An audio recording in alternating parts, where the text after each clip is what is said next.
Arestado ang isang high-value individual sa isinagawang buy-bust operation sa Bukawi na nagresulta sa pagkakakumpiska ng mahigit 100 gramo ng shabu. Magbabalita dyan si Patrolwoman Mildred Tawagon. High-value individual na sangkot umano sa iligal na droga ang naaresto sa ikinasang buy-bust operation ng mga operatiba ng Bukawi Municipal Police Station sa Barangay Kaingin, Bukawi, Bulacan. Kinilala ni Police Lieutenant Colonel Virgilio D. Ramirez, Acting Chief of Police ng Bukawi MPS, ang suspect na si alias Casper, 30 taong gulang at residente ng Barangay Binyang, Bukawi, Bulacan.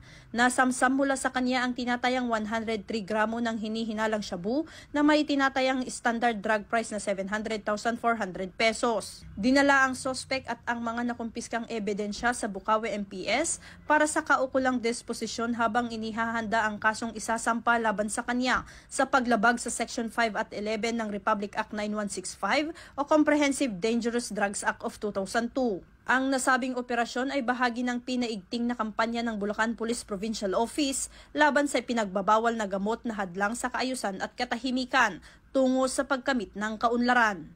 Mula dito sa Bulacan Police Provincial Office, ako ang inyong PNN correspondent, Patrolwoman Mildred A. Tawagon, alagad ng batas, tagataguyod ng balitang pulis.